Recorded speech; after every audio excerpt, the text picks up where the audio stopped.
Did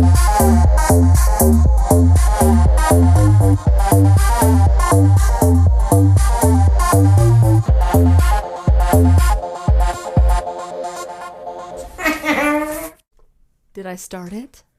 I think you just did. For the first time, not in mid-conversation. Okay. I'm just putting my little air casty on. Okay. Your Aircast. Oh, yeah. Yeah. Welcome. Welcome to the podcast today. Do you hear that Velcro? Yep. Shay, why don't you tell them how your week was, and we'll explain why that Velcro sound is happening. Well, thanks, Brie. What happened? Okay, well, my week was great. Yow! Oh, it looks okay now. Look, it's just a little bloody. God. Just a little bruisey. It's so much better. Okay, so anyway, my week was great. And this week I decided to get a little moped scooter. Not like one of those stupid bird scooters that you see all around town. No, you can just rent those. You can just rent those. However, though, they are like $9 of fun sometimes when you have nothing to do in the good old town of San Antonio. Oh, anyway, so I got a little scooter and I went to go pick it up in the Boulder area. And I rented these 2 little ramps from the depots, the Home Depots. Because I'm like, I'm an independent woman. I don't need no man. I don't need no man. But apparently I did kind of need a man this time. Anyway, so I got just one part of the story you needed one. Yeah. So I get just an able body. A human. A body that was not going to like trip over its own self like moi's. Anyway, so I get to Boulder. I get it all in my little truck, in my uncle's truck, and I drive it all the way back, and it's dark at that point, and I don't ask for help because I'm like, I can fucking do this. All the women who independent. Yeah. That's what she was singing the whole way back. The whole way back. And honestly, because I used to do all this shit by myself, and I was like, I can fucking do it by myself, so fuck everybody. So it's dark, and there's like no light out in my sad little parking lot, and I was tired, and my blood sugar had dropped because I hadn't really eaten all day. My insulin was spiked. Exactly, and I don't even know if that's and I'm a the cheap terms. ass, and I didn't want to like wait till the morning to return the $20 ramps that I had. Like, what would the difference? Wait, wasn't Home Depot closed? No, it was open till 10, so I had to like 10 to get them back, or I would have to pay like. It probably wasn't even $20. It probably was like 14. And I was like such a fucking cheap ass. And I was like, I'm going to do this now. So you were determined. I was determined. So I've done shit like this before. So I was like, it's fine. So I'm loading it off. And I should have known because I was getting a little frustrated. And that's always when it happens. Yep. And I'm rolling it back. And for whatever reason, I thought I was stepping down on the you know how you have the bed of the truck. And then when the bed of the truck is like closed, like the little lip, then you can like step up where the little where the trailer hitch and shit is. Yeah. So for whatever reason, even though that bed part was down, I thought for whatever reason, it was going to be magically right there. Extends magically when you back like a weird step open stool. the tailgate. Yes, exactly. Oh, I just kicked your foot. No, you're fine. I just kicked it. Great. It's fine. So I stepped backwards. And there was no ledge, and I fell down, and then the scooter fell on top of me. So then I just lay there.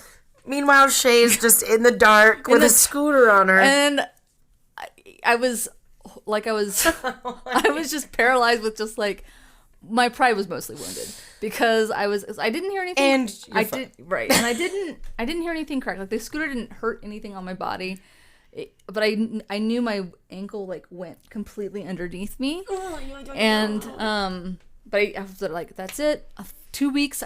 If I had broken my foot like 2 weeks ago, I would have been fine. I still would have had my insurance, but no, of course. So I'm freaking out. I'm having an anxiety attack. So this is it. I'm gonna be broke forever. And I'm goddamn scooter. Goddamn scooter. You're so adorable, and I hope it didn't scratch you. And I like. I'm like, I get up, I'm like, it's fine. And then I step down, and I'm like, instantly feel like this wave of nausea. I'm like, it's broken. It's totally broken. Oh my god. So I get, and I'm freaking out, and I'm calling my aunt that lives in Fort Collins, and she's like, it's gonna be fine. Don't worry. I'm like, it's not gonna be fine. I'm gonna die. So I And I'm trying to call my mom, and I get my other aunt who's in Texas, and she's like, call an ambulance. I'm like, I can't afford an ambulance. I live in America. So, anyway. Yeah, $3,000 later. Yeah, I'm not doing that. There's no bone sticking in my body. I'm staying here. It's fine. As I'm like going into shock. And I get there, and I get to my aunt comes, it's in Fort Collins, and she gets me to the emergency room, and it's it's as big as a goddamn fucking, like if a goose egg, softball. If a goose egg had like a softball in it, that's how big it was. So I guess a softball, because a softball is bigger than a goose egg. So I swear to God, I didn't hit my head. Because it would stretch to the side. Yes, so stupid. Anyway, it's like my a double-sided coin bit. Anyway, so I get there, and the nurse is like, you're not gonna believe it, like and I'm freaking out. I'm like, it's broken. I can't, because when I would move it, like I could feel it, it wasn't attached to it. So I was freaking out and going, it's broken. There's no way. And she goes, you're not gonna believe it. It's not broken. And she's like, it could be the swelling is so big that we don't. If it is broken, it's like a tiny little hairline fracture. And I did that before, like when I had like a knee scoots. Yep, when I worked at the first time. Wasn't the first time. But she's like, it's not broken. And I was like, okay, that's fantastic. And she's like, not really. She's like, what you did is pretty much you tore the muscle from the bone. That's why it felt like it was. I was like, oh. She's like, so it's a bad sprain, but I'm like, hey, but it's cheaper. And she goes, that's one way of looking at it.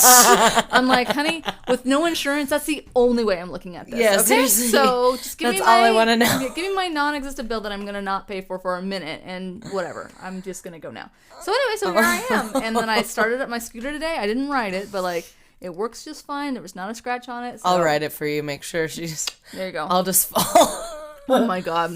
Oh, actually, that was a funny story. When I actually got the scooter in Boulder, and she's showing it to me, and she's starting it up and everything else, and she's like, do you want to like ride it around? And I've never ridden a scooter before. I think I read Mackenzie's once, but I was so afraid I was gonna crash it and be super embarrassed about it. So I was like, can you just like ride it around and make sure I know that it's fine? But I just won't ride it right now.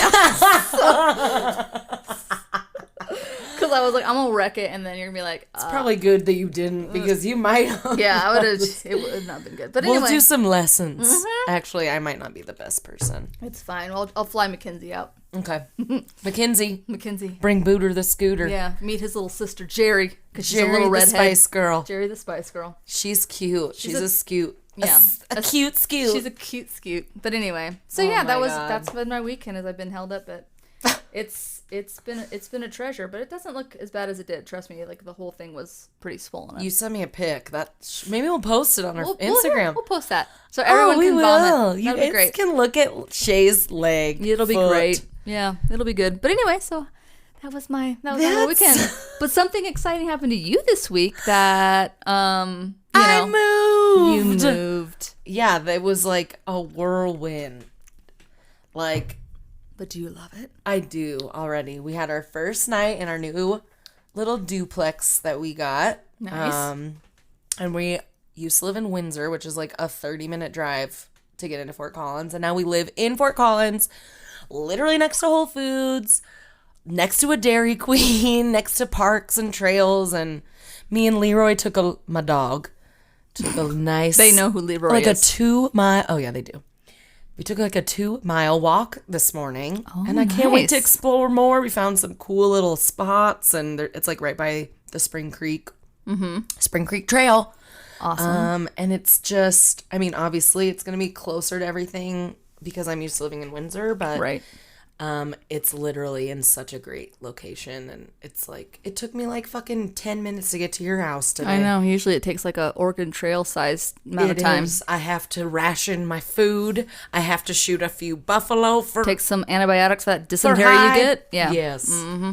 Sometimes I get scarlet fever along the way. It's true. And people like in probably Denver or whatever are just like, fuck you guys. Anyway, all right. Cool. You want to get started? Yeah, fucking double dose of crime. Do you know that song that I'm singing right now? Yeah, it's the what's it? Tom's Diner or some shit? Yeah. That song's literally about like nothing.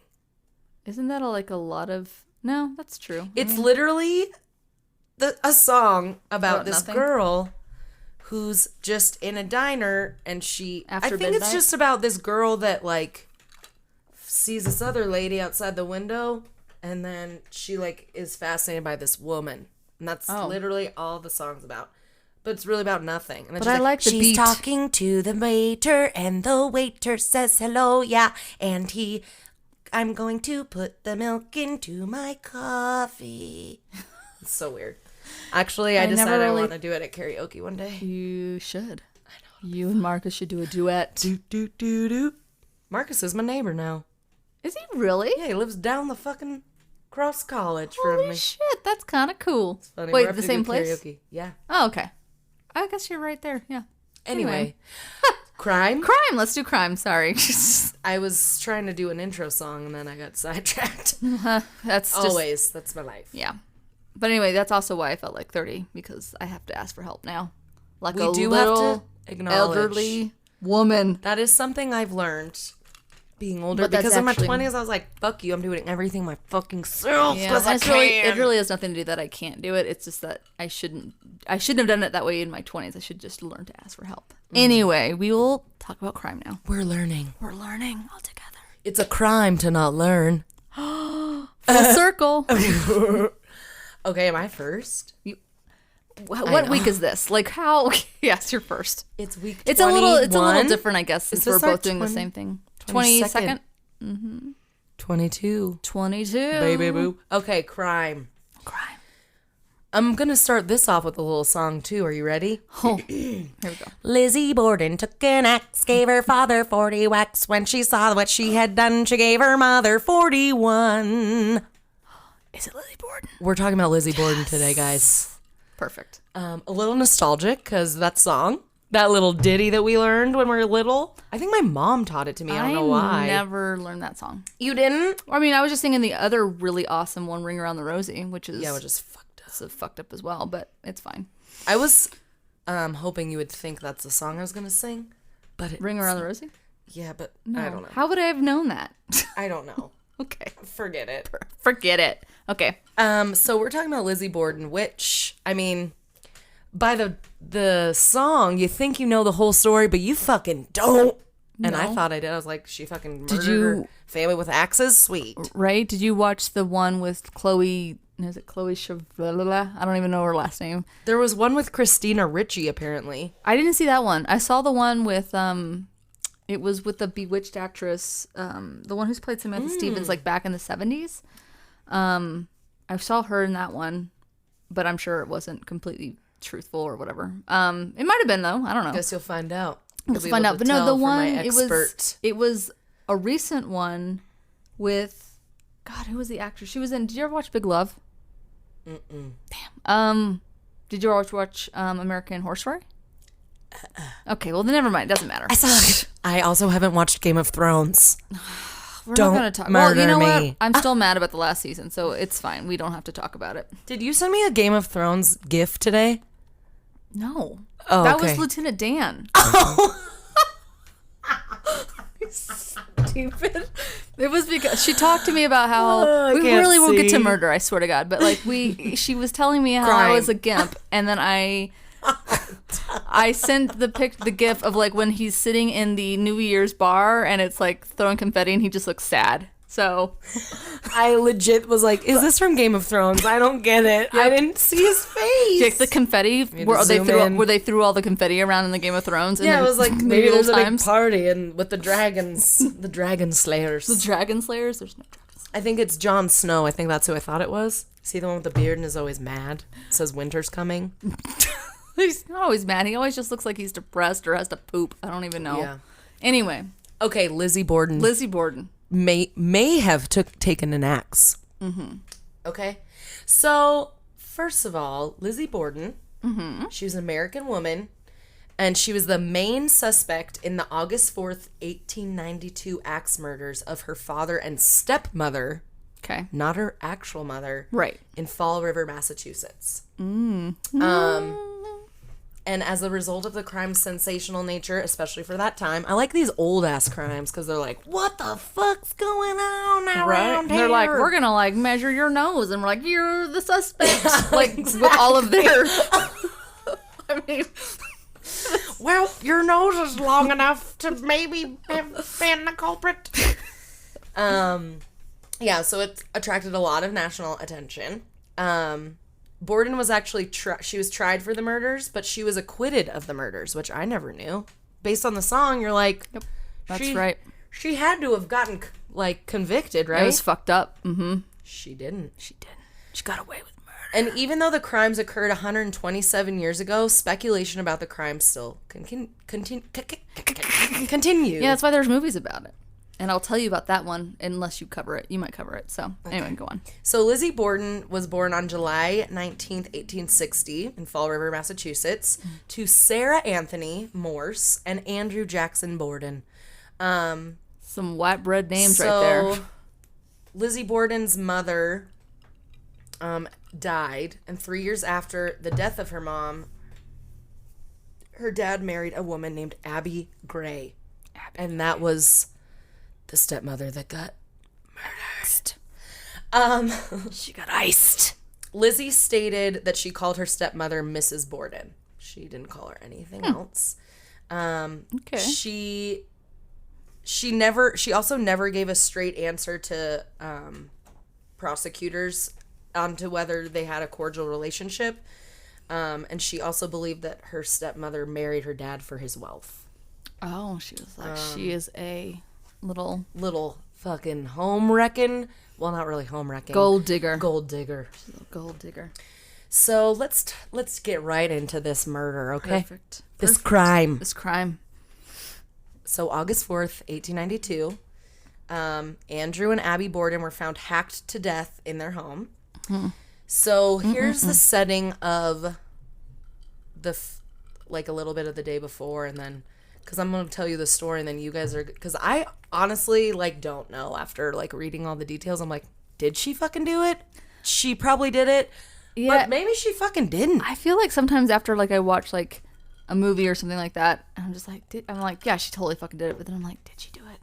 I don't know. But anyway. Like it kind of reminded me of how I felt during watching the fucking, not Casey Anthony, the Scott girl Peterson? No, the one in Italy, the girl. Oh, Amanda Knox. Yeah. But no, Casey Anthony, like that bitch totally did it. Yeah, I don't even give a not shit. Casey Like, Anthony. yeah, but she did it. Amanda Knox. Amanda Knox for sure. So here's. Yeah, I have a hard time with that one as well. Yeah, it's weird. Yeah. So okay, I'm gonna set the scene. John Morse, which was Lizzie's uncle, arrived in the evening of August 3rd. Okay. And slept in the guest room that night. After breakfast the next morning, at which Andrew, the dad, Abby, the stepmom, Lizzie, the uncle John, and the maid Maggie were present at breakfast. Okay. Andrew and Uncle Johnny went into the sitting room where they chatted for nearly an hour. John left around 8:48 to buy a pair of ox and to visit his niece in Fall River or something, and he was planning to return to the Borden home at lunchtime. And then after that, Andrew, the dad, left for his morning walk sometime around 9 a.m. Man, what a time to be alive. Right? Going to buy ox. I'm just going to go get my ox and look at my niece. Just going to go take a little walk and at 9 a.m. And he walks for like an hour and a half, okay? Where's he going? So, apparently Abby, the stepmother, went upstairs sometime between 9 a.m. and 10:30 a.m. They don't know. She went up there sometime. She never came fucking back down, okay? She never came back down the stairs. But she went up to clean. She went to do chores in the guest rooms between that time and to, like, make the bed or something like that. So, so Lizzie has a sister named Emma, and she'll come up in a little bit. So, according to the forensic investigation, Abby was facing her killer at the time of the attack. She was first struck on the side of the head with a hatchet, which cut her just above the ear, causing her to turn and fall face down on the floor, creating contusions on her nose and forehead. Jesus. Can you imagine? Like, just, like, right there on the ear, just, like... Yeah, no. No. I'd almost, like, not want to see it coming. Yeah. You know? Just fucking get it I mean, I over also with would rather quick. just not get hit by an axe either. I mean, no, that's if I was making choices, not desirable. Yeah. Her killer then struck her multiple times, delivering 17 more direct hits to the back of her head, killing her. 17's a little much. Yeah. It's not 41 though. No, I so mean, they exaggerated that. That was a bold-faced lie. So Andrew, the dad, was discovered in a pool of blood on the living room couch. His face nearly split in two. Jesus. I think this was a reporter reported. He was a reporter, and he reported this. He reported things? Over the left temple, a wound 6 by 4 inches wide had been made as if it had been pounded with the dull edge of an axe. The left eye had been dug out and a cut extended the length of the nose. The face was hacked to pieces, and the blood had covered the man's shirt.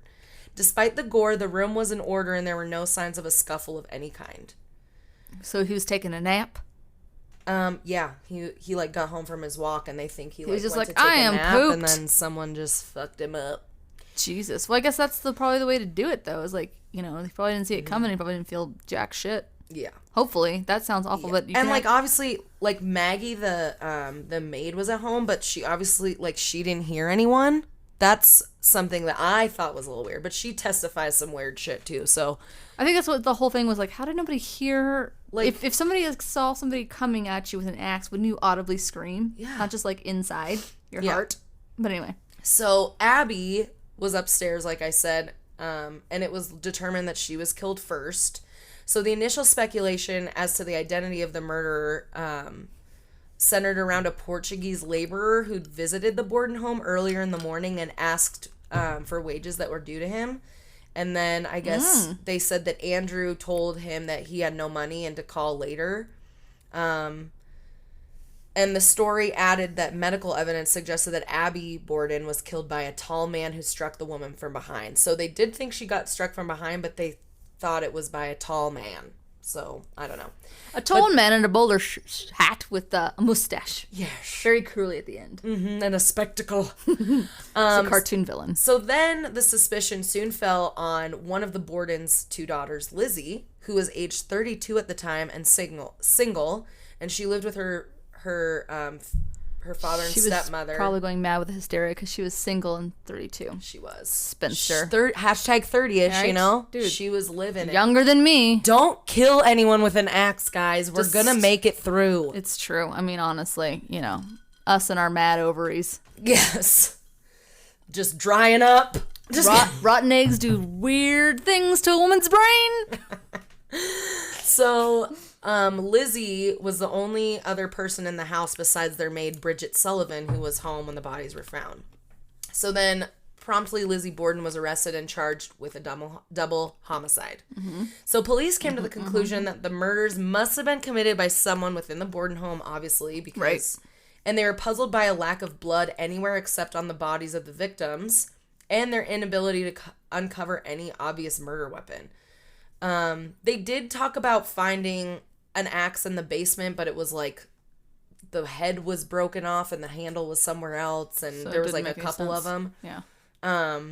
So they never found the murder weapon? They never found the axe? They found the axe. Those were the axes that they used as the murder weapons that they thought. Okay. But there's no blood on them. There wasn't. That's weird. So investigators found it odd that Lizzie knew so little of her mother's whereabouts after 9 a.m. when, according to Lizzie, she had gone upstairs to put shams on the pillows. So she knew that she'd gone up there, but I guess they lost her for an hour while she was putting shams on the pillows. It was probably a pretty big house. Back in what, what do you say? 1890. Yeah, in the 1890s. Yeah. Ooh, mine is like set in kind of the 1890s. Ooh, hell weird. Yeah. ESPN right there. Yeah, 1892. So, oops, I lost my spot. I know, I made you look for the date and I fucked you up. It's because I never paid attention to history. I can't remember dates worth of shit. Neither can I. Except the time about the Alamo. Because I don't even remember sometimes when that happens. Yeah, I don't. Anyways, they also found unconvincing they found her story unconvincing, that during the 15 minutes in which Andrew Borden was murdered in the living room, Lizzie was out in the backyard barn looking for lead sinkers for an upcoming fishing excursion, is what she said she was doing. Man, putting shams on pillows, looking for lead. Yeah. Again, what a time to be alive. Mm-hmm. That's all I gotta worry about. Jesus. 32 years old, fucking getting lead sinkers. She's like, I just need it to find me a man to go get me some fish. So the barn loft where she said she looked revealed no footprints on the dusty floor, and the stifling heat in the loft seemed likely to discourage anyone from spending more than a few minutes searching for equipment that would not be used for days. So it was like, why were you just randomly out there at a really hot time in the day looking for these things, you little liar? Yeah, that's fair. Doesn't quite add up. So during her 4 hours of examination, Lizzie gave confused and contradictory answers. 2 days later, the inquest adjourned and the police chief Hillard arrested Lizzie Borden. So on August 22nd, Lizzie returned to the Fall River courtroom for her preliminary hearing, and at the end of which Judge Josiah pronounced her probably guilty and ordered her to face a grand jury and possible charges for the murder of her parents. Oh. So in November of that year, the jury met, and after first refusing to issue an indictment, the jury reconvened and heard new evidence from Alice Russell, who was a family friend who stayed with the Borden sisters in the days following the murders. So Alice told the grand jurors that she had witnessed Lizzie burning a blue dress in a kitchen fire, allegedly because, as Lizzie explained, it was covered with old paint. Red paint? I don't know. I know. I'm like, what color paint was on there? Well, you know what? It's a good rule of thumb. When you need to get rid of clothes, you burn them. Mm-hmm. They don't have no goodwill back then. Yeah, no, they don't. You just gotta burn your clothes. You just gotta burn them. You can't just throw them away. No, you can't recycle, or they don't know how to sew or anything like that back then. No. They don't have any old wives' tricks for getting stains out. Sure don't. Coupled with the earlier testimony of Bridget Sullivan that Lizzie was wearing a blue dress on the morning of the murders, the evidence was enough to convince jurors to indict Lizzie for the murders of her parents. Damn. Sounds pretty open and shut if you ask me. Ooh, that's your phone. I know. Oh, it's not. So the trial opened on June 5th, 1893. A high-powered defense team, including Andrew Jennings and George Robinson, who was a former governor of Massachusetts, represented the defendant, while the district attorney Knowlton and Thomas Moody argued the case for the prosecution. So before a jury of 12 men, Moody opened the state's case. So, at one point during the trial, the skulls of the parents were like revealed in the courtroom so they could show what happened. Gross. It's disgusting. And when they unveiled those, Lizzie fell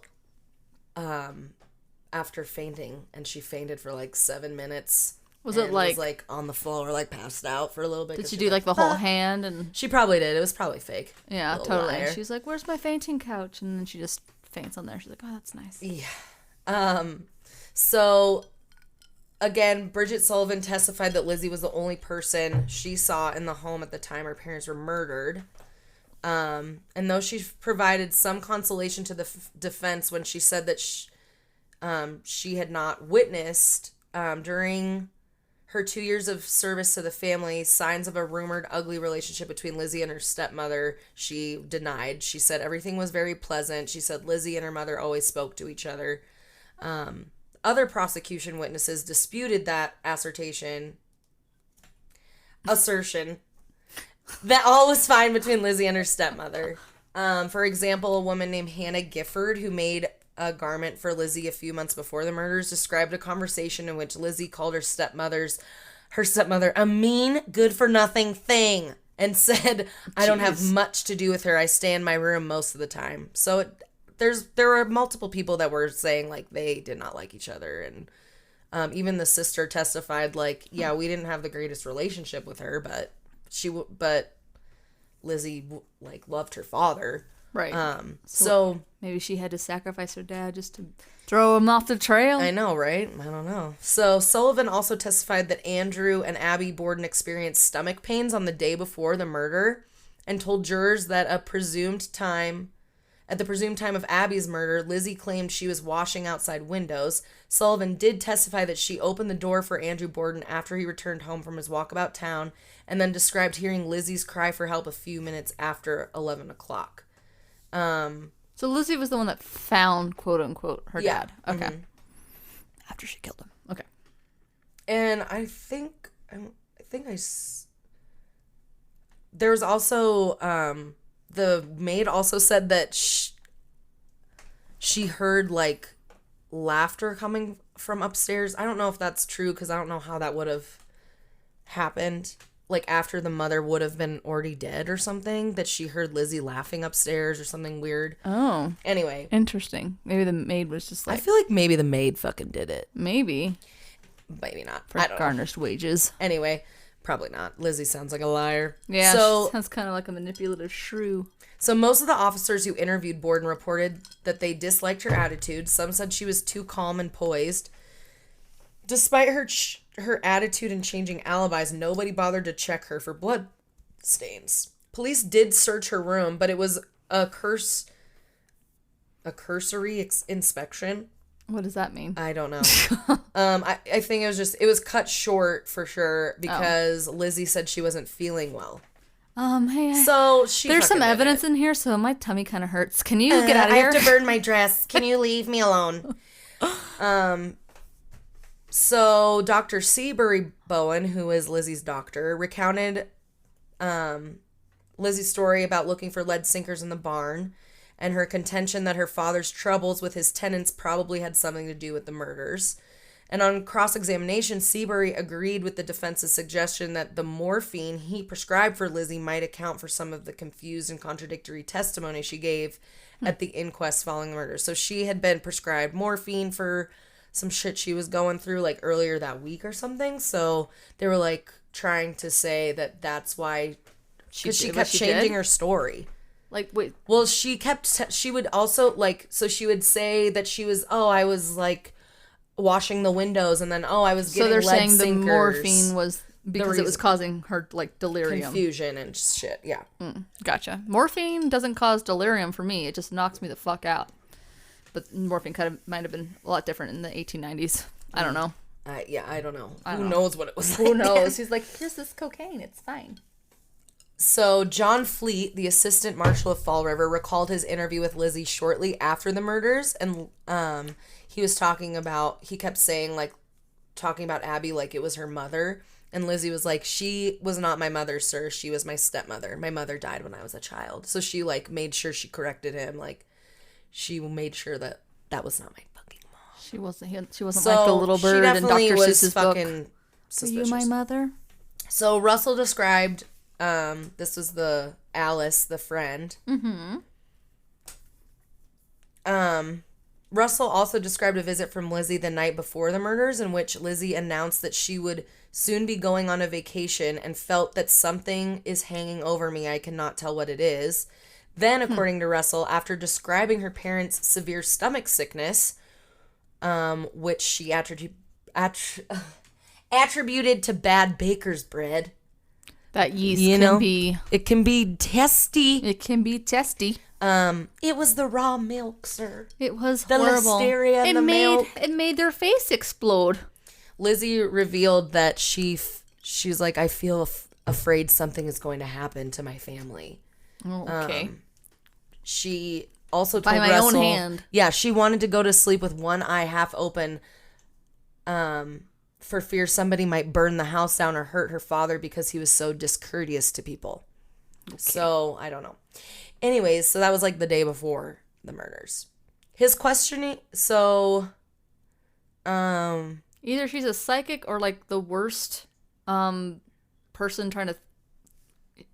She's like her own worst enemy, going like, yeah, no, I thought something bad was gonna happen.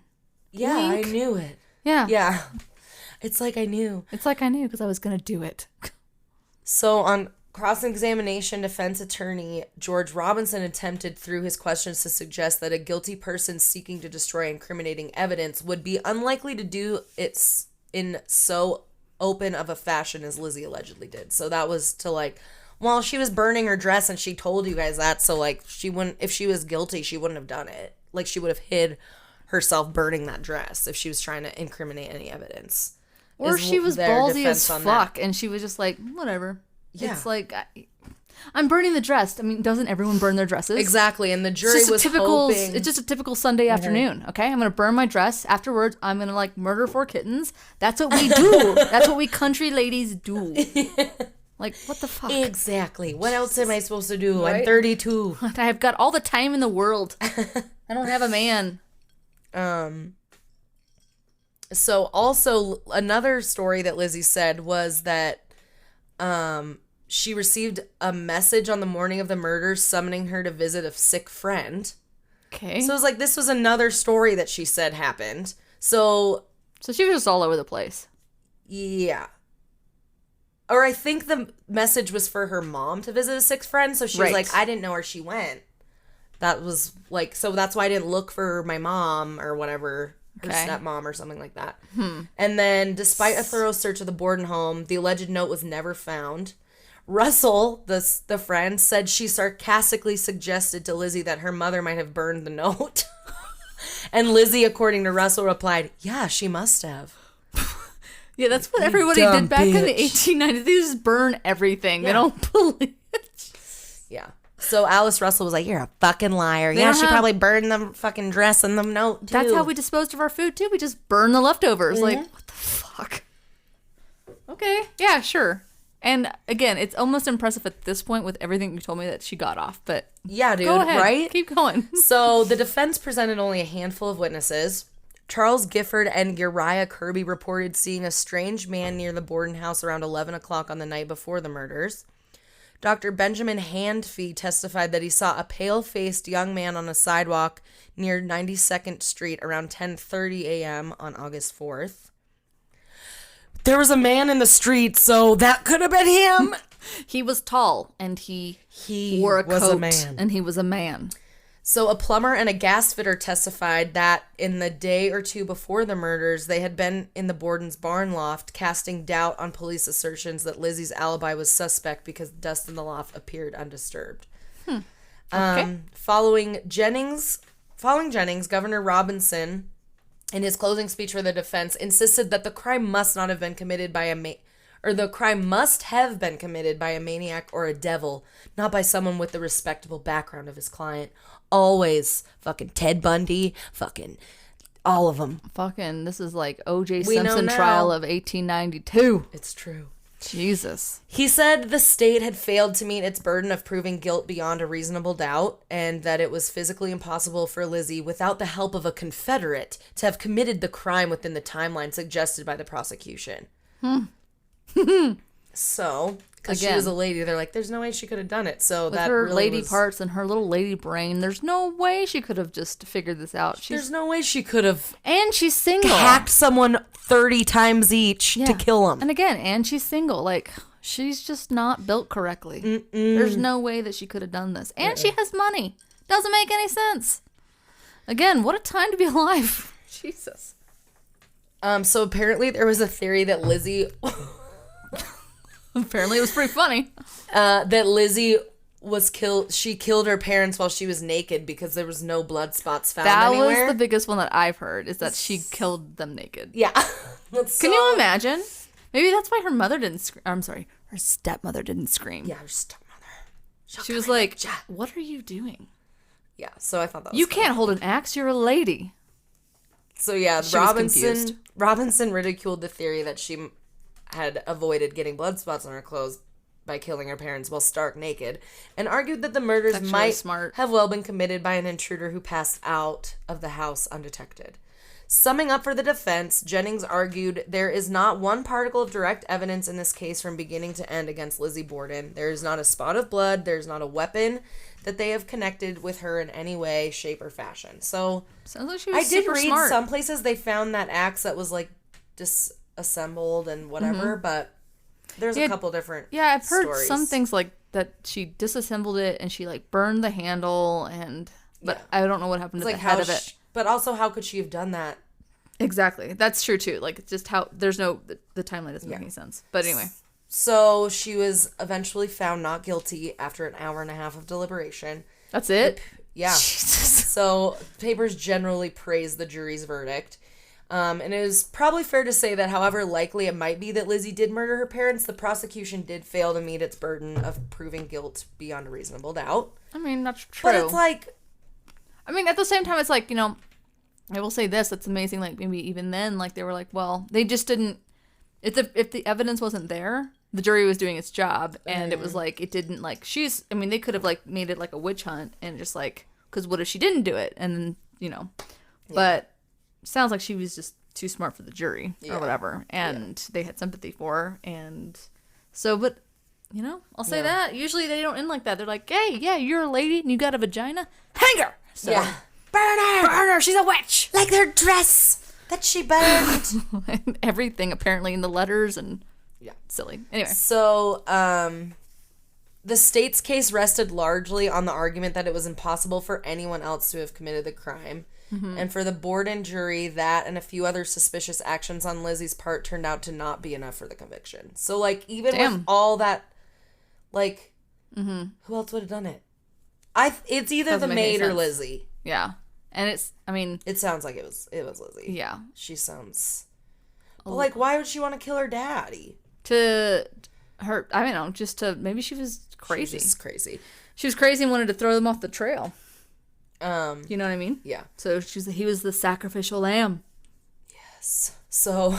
Or ox, I guess, in this story. Oxen. Yeah. Had the defendant been a male, some speculate the jury might have been more inclined to convict. One of the defense's great advantages was that most persons in 1893 found it hard to believe that a woman of Lizzie's background could have done such a thing. So that, I mean, she definitely could have gotten away with murder. She definitely did. Yeah. For sure. And she, like, went on to live a really normal life. She, like... But didn't her... hung out with actors and artists, and then her and her sister, like, moved somewhere, and then they died, like, shortly after each other or something. But didn't they, like, not talk to each other? The sister? Yeah, I feel like... Maybe not. I could have misread that before. I go in these spouts where, like, I research them like crazy, and then I just kind of forget what I learned. So, like, school. Well, after the trial, Lizzie and her sister purchased a home together. Oh, so I'm wrong. Yeah. Lizzie took interest in the theater, frequently attending plays and often associating with actors, artists, and bohemian types. Emma did move out in 1905, and then Lizzie continued to live in that house until her death at age 67. Damn. And she was buried by the graves of her parents. Her cracked-skulled parents. Their stepmother? I'm sorry, her stepmother and her... Oh. Well, maybe her mom. Maybe her stepmom maybe they nestled her right next to her stepmom. Yeah. That'd be great. It would be. But that is the story. That's awesome. Okay, so... of Lizzie Borden. It really wasn't about 81 whacks. It was more like 29 whacks. So 29 and that's a half. a really exaggerated song. It's true. Now, did you know that you can actually go and tour the house? The macabre and you or can something? stay there. Can you imagine? Go. Fuck no. Absolutely not. No, I would never stay there. She comes to us. Probably. Oh my God. But there's also like a movie. It has the Chloe, whatever her last name is. I can't remember what her name is. Kardashian. Yep, that's it. And she plays Lizzie Borden, and she does the thing where she was naked, and so it's like their kind of take on it. Oh, so it's like a porno? Yeah, no. But she was... Yes. They play really awesome music and everything. Lizzie Borden holds his axe. Just kidding. And it slices her. Took his axe. Yep, and slices her in two. Till two become one. But she horrible porno name. She I think that storyline though, they make it through like she had like a lesbian like relationship with the maid. It was a porno. Yeah, well, kind of, but no, they don't. I don't think they really show anything, but they just like it's like this lesbian relationship, and the dad found out about it, and he was mad, and so it was like Lizzie Borden and the maid did it together.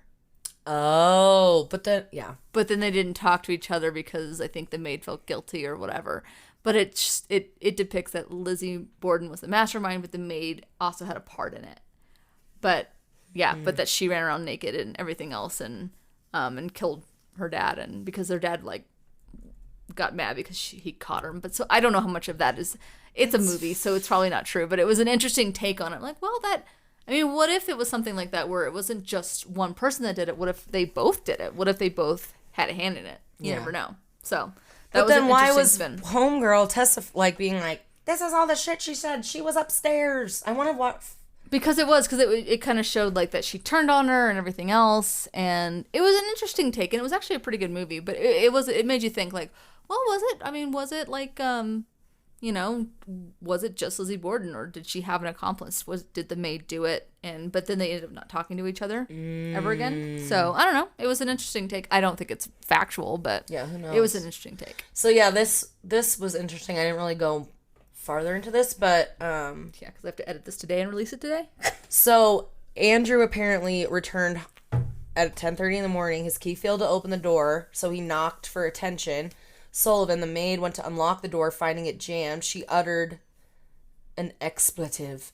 She would later testify that she heard Lizzie laughing immediately after this. So she heard Lizzie laughing after that, did not see Lizzie, but stated the laughter was coming from the top of the stairs. Oh. And this would have been when Abby had already been dead. Oh. So Lizzie later denied being upstairs and testified that her father had asked where Abby was, and she had replied that the messenger had delivered Abby the summons to go visit a sick friend. Oh.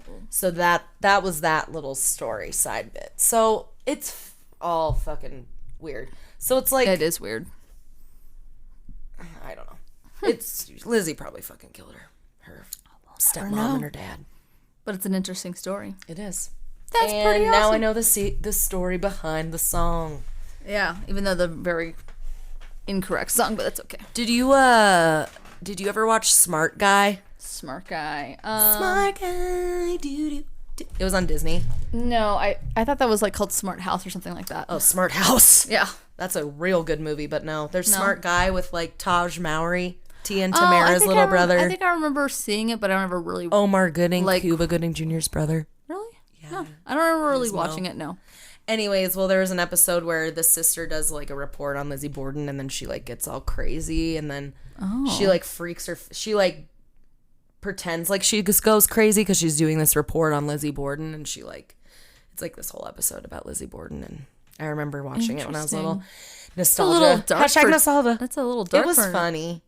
But it was like a creepy, like Halloween, around Halloween time episode. It was still funny, but it did creep me out. That's fair. Do you remember the fucking episode of Boy Meets World where they're like, where Sean kills everyone? No. What? It's like a dream. I only watched that like in handfuls. I never watched. I was never like a religious watcher Someone of Boy Meets back World. me up. Tell me that you guys have seen those episodes of those shows. I'm sure they have. Tell me. Right now. All right. Double dose of crime. All right. We're on our double shot, our second shot of crime. Second shot. So let's take some shots. All right. Okay. We're on. Oh. Hello. Again. It's Bree. And it's Shay, and we're just about to give you a second dose of crime stories. It's no secret that Lizzie Borden murdered her parents with a fucking axe.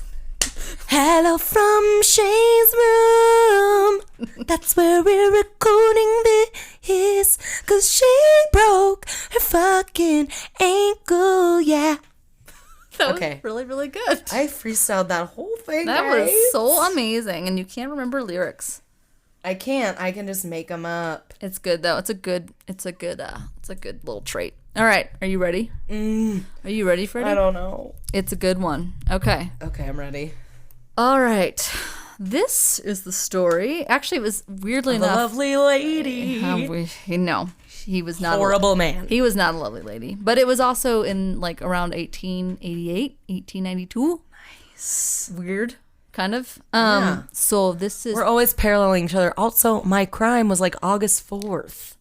Oh, that is weird. Yeah. And she's 32. She's 30-ish. Right? Anyway. Yeah. So, do you know who America's first serial killer is? Take a guess. Lizzie Borden? Nope. She was not a serial killer. She just You're right. double homicide. Does serial killer just mean you just keep killing a bunch of people? I think it's like right? like a series, like 3 or more. You eat cereal before you kill. You eat cereal before it. Yeah. And everyone just got it mixed up. Cereal. Anyway, so no, you don't know who it is? Take a wild guess.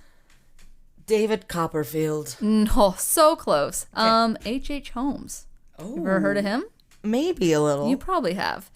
H.H. H.H. Is that spelled out? H.H. That is just H. It's just H.H. Holmes. Okay. And he's a demon in the rough, if you will. Oh. Yes, one of a kind, but not the good kind. Let's talk about him. Yes. So H.H. Holmes was H.H. That's creepy already. Well, yeah. He's a creep boat. H.H. Holmes was born as Herman He's Webster. a creep cruise. Yeah, creep cruise. Herman Webster Mudgett on May 16th. That was the in last name of my 1861. geography teacher. Maybe he was related to him. Who knows? Weird dude. Well, He was one that wore shorts all the time and sandals. Did I tell you about him? Anyway. no, weirdo. Mudgett. What And was his first name? it's not him, Herman. Oh, Herman. Okay. Well, he was born in 1862 Okay. or Herman. 1861. So, That's a cute name. it's adorable, isn't it? His upbringing was Hottie. Yeah, hottie. That's what the H stands for. Double H stands for. In Gilmanton, I might not be saying that right. New Hampshire. He was born in New Hampshire. Oh, All right, mine guys? was on the East Coast too, Shay. That is so weird. These people are fucked up in New England. Maybe Jesus. they get too much of that salty air.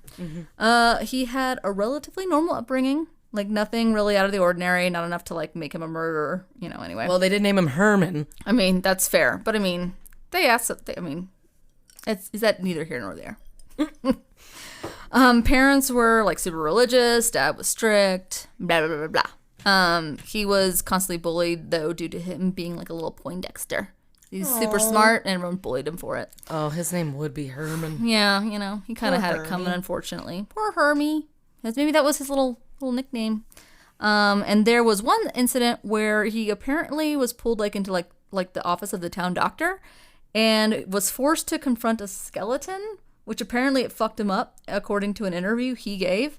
And he said it like made him fascinated with death, which I don't really know how that works, but like that's what he said. That's where he said it all kind of stemmed from, is that he was bullied and they made him look at a skeleton at the office, and he was just so like, I want to make sure that's recording. He was so like fucked up, and that's he just had to Poor little guy. I know. Well, you say that now, but he's kind of Well, in the this brain. probably led him to do the crazy shit. maybe he's lying and there's something else. But there was no other like. There's not a whole lot we know about his early childhood. So he goes on to go to medical school, and during medical school he begins to steal cadavers from the laboratory. Yeah. How do you steal a cadaver? Well, it's in the 18 whatever. It's cadaver, right? It's cadaver. Yeah. Not cadaver. No, cadaver. Cadaver. Yeah, cadaver. Okay. I'm saying it wrong. Sorry. Wait, cadaver? Cadaver. There's a D in there. So he burned them or disfigured them, and then he planted the bodies, making it look like if they had been killed in an accident. And the reason why he was doing this, he would take out insurance policies on these people before planting on like just people in general, and then he would just like start planting bodies to make it seem like they were dead. And he would collect money once the bodies were discovered. And he No. It was just it was an insurance scam. He was a scam artist. So he would like just like How would he get the money though if these people because he would pull names out of whatever, like a hat, and then he would like name himself as the beneficiary, but then he was using cadavers, so it's like this is who this is. And he would make up people. They didn't check that shit. They didn't check that shit. So they're like, here you go. So and then he also my God. apparently loved to like operate on cadavers. So it was like his favorite thing just to like dissect bodies and shit like that. So there was some signs. But anyway, so he graduates in he graduates in 1884, and he moves to Chicago and takes on a new name, which is Dr. Henry H. Holmes. And it was a homage to Sherlock Holmes. Dr. Henry? Dr. Henry, which now that's all I see. And Hey Henry, love you. Okay, don't do this. And he chose the name Holmes as a homage to Sherlock Holmes because he loved a good mystery. He loved to cause them. He'd love to cause them. Oh God, it hurts my leg. Okay, so Stretch it out, Shay. Stretch out the leg. Stretch out the leg. He takes a job. He takes a job as Oops, I wrote that wrong. Sorry. He takes a job in a pharmacy, and when the owner of the drugstore passed away, he left. The owner left his wife to take over the responsibilities of the store. However, Holmes convinced her to let him buy the store. And apparently, I actually got some information from the last podcast on the left, and they were there through their research that they stated that like he actually promised to pay her the money, and he just kept like making up excuses that, oh, I don't have the money this month, and she finally actually like sued him. And then she died. But then the widow just soon went missing and was never seen from again. And Holmes claimed that she moved to California, but this could never be verified. Other sources say that the claim that he killed them is completely fabricated. But whatever the truth is, he had like a good flow of money coming in from the pharmacy. Like he owned it at some point, and he had a good flow of money coming in, and he continued his scams. And one of which was like this mineral water elixir that was just bottled city water of Chicago. Perfect. Right? Super chalky. It's just my phone. I don't know where it is. Oh, I was like, are there wind chimes? It's fine. I don't know where it is. Or am I crazy? Oh, no. It's just the... Speaking of wind chimes, I gotta put mine on my new house. You should. Keep the demons away. I have my evil eye out. Don't worry. Oh, that's a good one. So he goes on to purchase an empty lot across the street from the drugstore. He designed and built a 3-story hotel, which the neighborhood called... Died the bodies? Not yet. Which the neighborhood called the Castle. During its 1889 constructions, Holmes would hire and fire several construction crews so that no one would have like a clear idea what he was doing. So he was like, he would bring in an architect and he would build like one room and then he would fire him. So nobody knew the exact layout of this house. Like that's how methodical he was. What? Yeah. So people are insane. Yeah. So he was designing his really clever, what would known to be called the murder castle. Oh my God. Yeah. So the first floor of the castle had several stores, a pharmacy, a jewelry store, a barber shop, a restaurant, and a blacksmith shop. And the 2 upper levels contained Holmes' office and over 100 rooms that were used as living quarters. Some of these rooms were soundproof. Quote unquote living. Right. So some of these rooms were soundproof and contained gas lines so that Holmes could asphyxiate his guests whenever he felt like it. Yeah. I'm telling you all about now, like, what was in these rooms. So just hold on. Oh my fucking fucks. So throughout the building, there were trapdoors, peepholes, stairways that led to nowhere, chutes that led to the basement. All of the doors had all of the doors and some of the steps were connected to an intricate alarm system. So whenever someone had stepped into the hall or headed downstairs, a buzzer sounded. Oh, like Michael Jackson's home? Kind of. Oh my So when God. everyone would like go in and out or they would go down a certain type of hallway, a buzzer would sound in Holmes's fucking bedroom and he would be like, lair. It's time to go to work. Dinner Pretty much, except not. So it's not. It's time for fun. It's not for Jeffrey Dahmer. No, he didn't eat them. So the basement was designed as Holmes' own lab. It had a dissecting table, a stretching rack, and a crematorium. So sometimes he would send the bodies down the chute To burn his dresses? To burn all of his dresses, which he might have. He's like, who's a pretty little girl? Sometimes I'd fuck me. I'd fuck me so hard.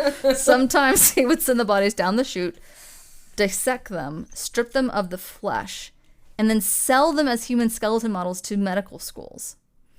Gotcha, bitch. So he was making money off of them. So in other cases, he would just choose to cremate or place the bodies in the pits of acid. Lovely. So, yeah. So can you just imagine, like, if Yelp was a thing back then?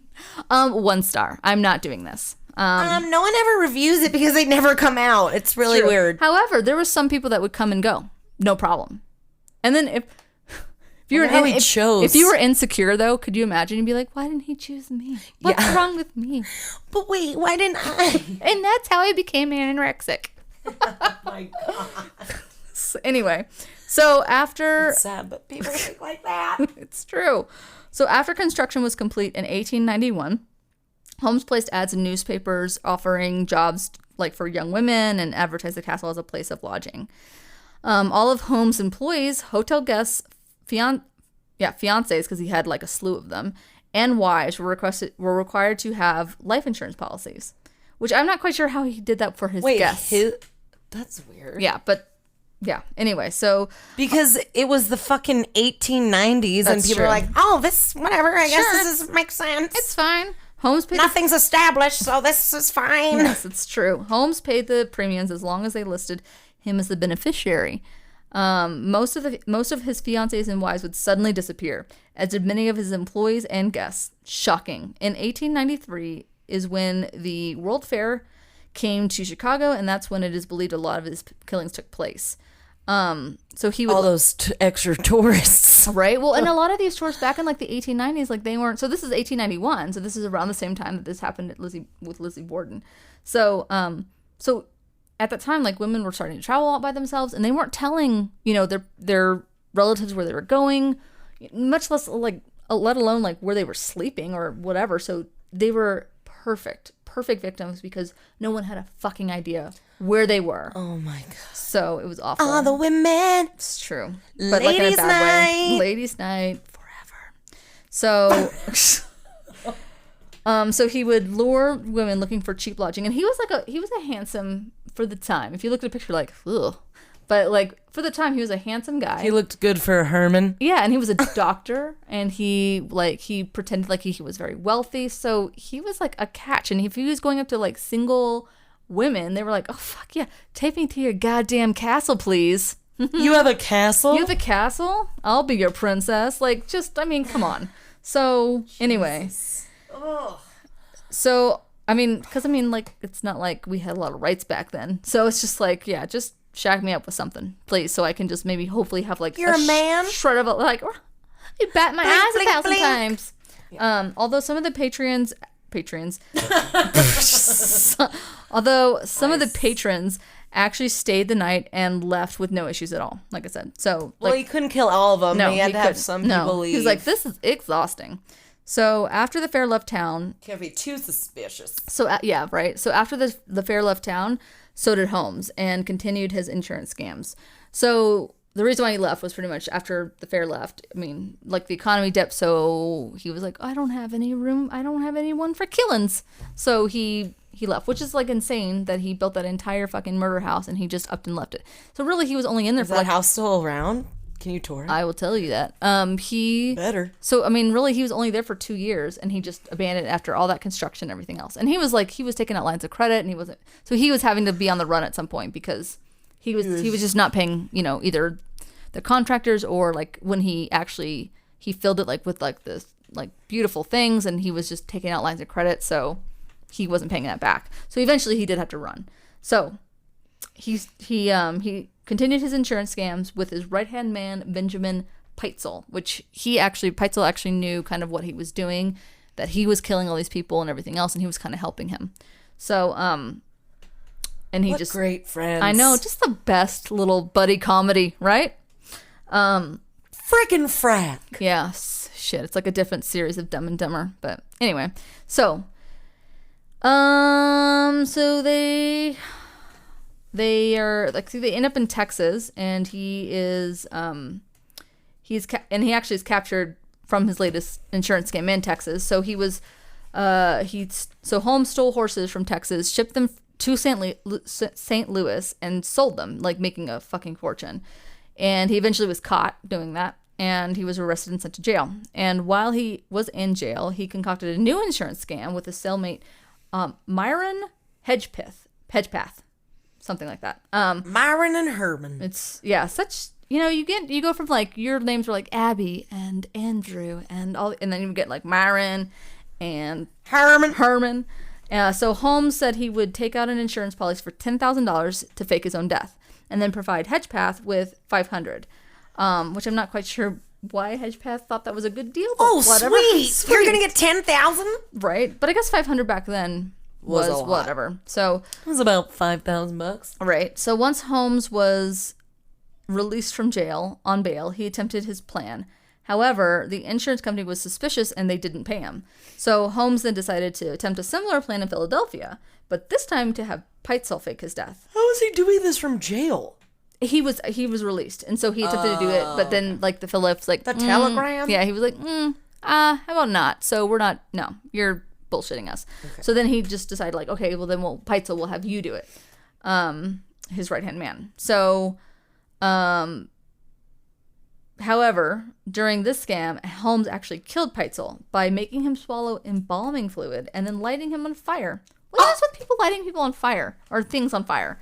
But it was to like make it like so to make it to like where it was like, you know, that's yeah, it's fucked up. I mean, a lot of things are fucked, but that's he wanted to make it so this is why he burned him like beyond recognition, and so he could fucking take his insurance fraud money. Well, because he wanted to burn him beyond recognition, because Peitzel's wife had like 5 kids, and so his wife had to be the one because the insurance companies were kind of like privy to Holmes and his kind of scams. So Peitzel's wife knew that, or was under the impression that Peitzel was going to fake his own death and get this insurance money because they were poor.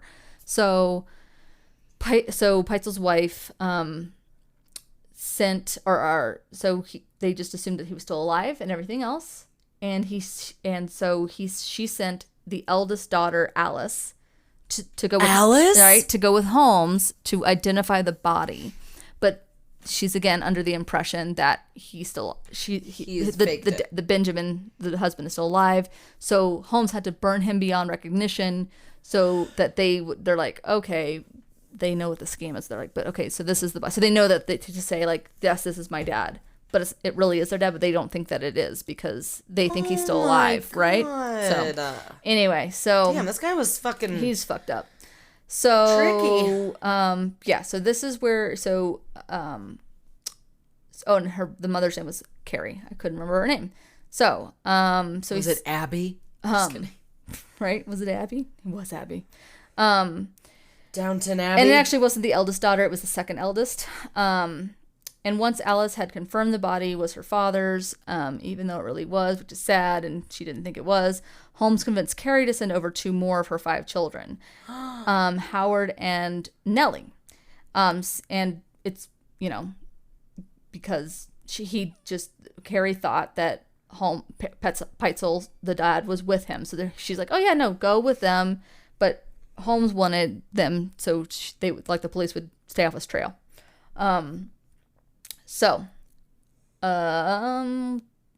then traveled like across the country with the children, getting the now suspicious police office trail, and eventually did away with the excess weight. The children. Yeah. So, but he also forgot. Send me your children. Right? Because I'm going to murder them. Okay, here you go. So he forgot to. So during this entire time, Alice had been writing letters to her mother, and assuming that Holmes was shipping them and he never did. And there was a documentary that I got a lot of this from off of Prime, that like in court, when he eventually goes to court for this, they read the letters, and the daughter's like, why haven't you written to me, mama? And it was like, it's horrible. It's awful. And, mama. Yeah. And it's, so the mother's like completely torn up that, the daughter had tried to write to her, but like Holmes never sent the letters and everything else. So anyway, so they actually were killed in Toronto. The 2 little daughters were killed in Toronto. Where Drake lives? Yeah, exactly. So in Toronto, and he had put them like in a little trunk and asphyxiated them, and it's horrible. And then he actually killed the son like somewhere in Minneapolis, and killed him, and they found his poor little body in like a little stove. So this guy was pretty fucked up. But I think there was a reason why he was afraid that they were kind of getting suspicious, and that he felt like he had to kill him because they were just getting suspicious. They're like, where the fuck is my dad? So anyway. Also, I guess it was 1890 fucking too, but like, yeah. But I mean, like, and how is he not getting caught or being watched more? Well, he was giving fake names and everything else, and he was on the run. Then, he was starting to like kind of the authorities were closing in on him. So, but in 1894, good old Myron Hedgepath, who was angry that he did not receive any of the money in the initial scam. So he didn't receive any of that $500. So if at least Holmes had given that money to him, he probably would have kept going. But he told the police about the scam and that Holmes had planned, and then the police tracked Holmes, finally catching up with him in Boston. Good thing he didn't pay him. Where they arrested him and held him on an outstanding warrant for the Texas horse debauchery. Oh! At the time of the arrest, Holmes appeared as he was prepared to flee the country, and police became suspicious of him. Chicago police investigated Holmes' castle, where they discovered fucking everything. Because he just, like, up and left it? Did he even, like, he didn't sell it? Nope, he just abandoned it? He just abandoned it. So many of the bodies that they located were so badly dismembered and decomposed that it was hard for them to determine exactly how many bodies were really there. Oh, my God. He boasted to killing 27 people, but only 9 could be confirmed. But he gave, like, 3 different confessions to and I think it was one to, like, to the Chicago paper, that I think was around, like, an estimated for, like, $200,000, like, in today's money. But he pretty much gave, like, three different confessions. So it's just like you know, Lizzie. Yeah, pretty much. But he was a pathological liar. So who knows what is true. And so I wonder how many people he fucking killed. Right. So after, like, but with the 3 different confessions, the number always changed. And also, like, the people that were killed in the hotel, like, yeah. Well, I mean, they were probably travelers, so, like, it was hard to, like, who knows? Pin it back to. But it's interesting that he only boasted to claim 27, and if it was indeed more, because actually everyone believes that it could be over 200 people that could have been killed by Holmes. So it's interesting that he only claimed 27, but the fact that everyone thinks it could be more. So who knows if it's what his legend was truth. So anyway, and so like all classic narcissistic lunatics, he represented himself at trial. And didn't Ted Bundy do that? Yep. Like, again, narcissistic lunatics. I got this. So I got my own ass. Yeah, so he was on trial for the murder of Peitzel. And what do you know? The jury said, like, fuck you. We don't believe anything you fucking say. Good. So knock it off. So before he was executed, he wrote in his memoir. He was executed. He was sentenced to death by hanging. And before being executed, he wrote in his memoir, quote, "I was born with the devil in me. I could not help the fact that I was a murderer. No more than a poet can help the inspiration to sing." End quote. That's pretty much the same. He also was in his 30s. He was 35. Hashtag 30-ish. Holy shit, we're so good. We're so simpatico, Brianna. Fucking 30-ish, guys. Stay strong. It's hard out there for 30-year-old. 30-year-old single people, and you just fucking have to... Saturn rising and something happens, and you just have to, like, start chopping up bodies, apparently. You choose to not do that, you guys. Okay. So... The castle. So, Holmes actually asked to be buried 10 feet under, and encased in concrete because he did not want grave robbers to exhume and later dissect his body. Oh, like he did to every fucking other person. A little ironic, don't you think?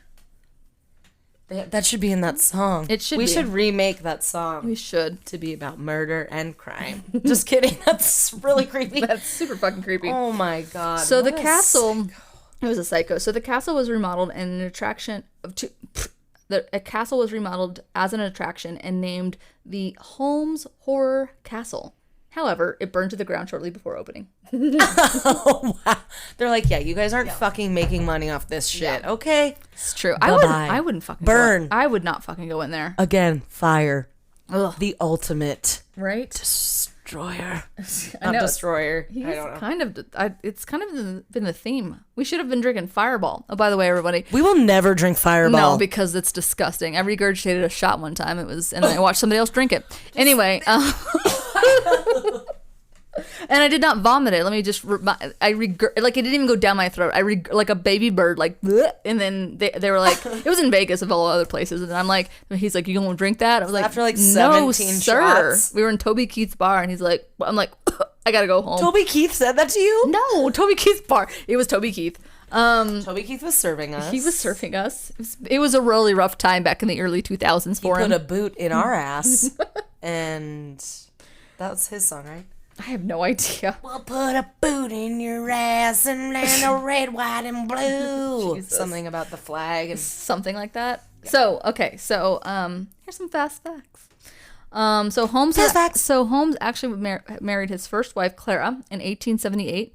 He was only like about 19, and 2 years later, the couple had a son. So that he actually had, did he dissect unfortunately, them? Children. No, but Holmes soon abandoned them. Thank God for Clara, and then married. Let's see, Myrtle. Yeah, Myrtle. I love that name, Myrtle Belknap. Moaning Myrtle. Belknap. I'm going to say Belknap. In 1887, even though he had yet to divorce Clara. He filed a few weeks. He fled a few weeks after that, but the papers never went through. Oh, I'm sorry. Jesus Christ, Shay. He filed a few weeks after that, but the papers never went through. Finally, he married Georgina Yoke on January 17th of 1894 in Denver, Colorado. What? Not long before he was arrested for insurance fraud. So technically, Holmes was still married to Clara, Myrtle, and Georgina when he was put to death in 1896. He was a little bit of a lazy asshole. And apparently, nobody gives a shit back lazy. in the 18... Well, I mean, I know, but like when it came to paperwork, he was a lazy motherfucker. He was like, fuck this, I'll leave right? him. I don't care. I'm gonna burn it. So actually, there's a theory that in American Ripper, it's an 8-part miniseries on the History Channel, which... Oh, I remember that. It's nowadays with the History Channel, it's just like... Because they're either talking about aliens or they're talking about like conspiracy theory shit.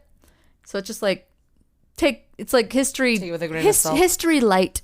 So they should call it the History Light Channel. It's an 8-part miniseries on the History Channel where H.H. Holmes' great-great-grandson claims that Holmes was in fact Jack the Ripper, who was active from 1888 to 1891. So... Oh. You can chew on that for what it is. I don't really know this. I mean, besides that he killed a bunch of people, I don't really know the story of Jack the Ripper. He killed 5 people. He only killed 55. He killed 5 people in the Whitechapel district of London, and they were all prostitutes, and he would like dissect them like so perfectly. Yeah, it was really fucked up. But like, oh, he dissected too. Maybe he fucking was. He might have been, but at the same time, that would be London. super hard because it was happening around the same time. Well, I mean, it was happening. Those murders happened from 1888 to 1891. So technically, he could have done it because his murder castle was in construction at that point. But who knows? It's a theory, and his great-great-grandson really believes that it happened. But his great-great-grandson's trying to get some money, probably from the History Channel. Okay. Yeah, they're like, we'll believe anything. Oh, you must know. He must have told you because you're his great-great-great-grandson. It's true. As a ghost. Hey, that could happen. It could happen. It happens to people. He actually claimed he was turning into the devil during his trial. And weirdly, when he was hanged, his neck didn't snap like it was supposed to. So he hung there for twitching for 20 goddamn minutes. Can you imagine? Well, just thinking about what he probably did to some of those people, he fucking deserved that. True. Just like my poor chicken when we didn't slit its throat right. So and he looked back at me. He was like, and I said, I'm sorry. So later, strange fates started to happen to people that were involved in the case. For example, the office of the district attorney that argued the Holmes case burned down, and it's rumored that all that was left was Holmes' picture. The warden at the jail where... Maybe he was a devil. Might have been. The warden at the jail where Holmes was held killed himself. And the caretaker of the murder castle also killed himself, leaving a note that just simply stated, quote, "I could not sleep," end quote. And that is the story of H.H. Holmes. Holy fucking crime. Right? We are fucked up today. We are kind of fucked up, but we were fast and loose because I got to edit this and release it on the same day. Yeah, We're going to call this the Fast and Loose episode. Good thing you don't have to walk around a lot for that. I don't. Although my foot's better after being out of that cast. Anyway. That's good. It looks nice and comfortable in that little Airstream. It looks like I've gotten stung by a bee. It does. Oh my God. One time my dad got stung by a bee and his arm literally was like, looked like Popeye's arm. That's amazing. It was really weird. Did you make spinach jokes at him? I would. I was like, Dad, catch this can of spinach. Like, oh, you can't. I'm going to fucking kill you, Brianna. Oh. No, we didn't do that. But I did want to tell you something. Okay. I don't know if you want to keep this on the podcast, but it's fucking crazy. What is it? It's Okay, a just do it. recent local crime story. Oh, shit. I mean, okay, we'll see. I mean, because I think we're only sitting at like an hour and 10 without it being edited. Well, I can just tell you it. Just tell me it. I mean, we could How long do you think it'll take? I'll tell you later. Okay. Well then. Anyway, so yeah, that was a lot of crime. It was a lot of for crime, one but day. it was fun. I liked your story. It was. You did? Yeah. Lizzie Borden took an axe, didn't give her mother 40 whacks because No. it was her stepmother? Yep, exactly. And it wasn't even 40. What a fucking exaggerating, dumb person. They did get the sequence of the killings correct because the mother was killed first and then she killed her dad. So like a Valley Girl giving a report. So I really think that it's sort of accurate. And yeah. Fuck yeah. Fuck yeah, let's roll some dice, Perfect. bitch, so you can edit this shit. release And it I'll just be today. like, bye. Bye. I don't know what to do. What's I'll this? I'll come tour your house. Oh, okay. Oh wait, am I going first? I guess I am. Yep. Always. Sis. Oh. Sis. Okay. 6. Sis. Okay. Let me guess what it is. Oh yeah. Science? It definitely isn't murder. I know that. So No. that's good. 3 is murder. 3 is murder. We don't even know our numbers still. I know. I should we know roll it by, so many Yeah, times. it's true. Okay. 3. 1, 2. No, 6. 6. You did not roll crime again, Shay, you little cheater. No. Oh, but I rolled paranormal. Yes. Okay. Your turn. I was like, okay, what do I do? Okay, what do I do? 5. Science. Your favorite? You haven't done one of those in a I haven't while. done a global warming story in a while. That's the only thing you fucking do. Maybe I'll do but science you know what? on But the- you know what? It's good. You need to do. It's good for us to hear. Yeah. But you do whatever you want to do. I'll do whatever I want. One time, like in the beginning when we were first starting our podcast, I was like, I really want to research how parrots can talk. How what? Parrots Ooh, that's talk. But then I tried to do that one time. I was like, this is going to be fucking boring. Yeah, we have to find. It's I would like a just have fine to line. literally find a parrot to talk with us. That would be amazing. Be badass. But anyway. All right. Well, it's been right. real and it's been fun. A little shout out. Oh yeah, guys. Hey, it's Bree here. We love you guys. We love that you keep listening to us. We love that you're following us on Instagram, and if you're not, you fucking should. So find us THURDYISH 30ish. You can email us whatever you want. We love hearing your guys' suggestions and your input and your feedback. All the And things. if you guys are listening to us on Apple, if you feel like you want to rate us or give us some stars, feel free to do that. If you want to tell us about our driving skills, you can do that too. That's what some people do it. do It's fine. and it's fine. I've been a little self-conscious about my driving with my sticker lately, so No, I have not been, and I should be. But every time I'm just like, whoops. Well, hope yeah, nobody. every time. Like every time I do something weird, I'm like, fuck my sticker. So at least I have some fucking accountability now for my bad driving No, and my it's true. cutting people off and shit. It's so. true. So yeah, also beep at us if you see our It's stickers. true. Except if you beep at me, I'm probably gonna be like, what? Yeah. I'm like, oh yeah, hi. I'll just, even if someone's beeping at me because I'm being an asshole driver, I'll just be like, oh yeah, hi, that's us. 30ish. Hi. Listen to our Parade podcast. wave at him. But yeah, so go Perfect. follow us, comment on our pictures if you like them, if you think it's funny. Do it. And we'll keep posting random memes We'll that we keep find that posting are shit. hilarious and things that look like dicks, because that Instagram page is hilarious to me. It looks like a dick. If you guys don't follow them, Do hilarious. it. Do it. All right, well, Perfect. I guess it's time. It's time. Time to say au revoir. Auf Wiedersehen. Good night. Perfect. Or good afternoon.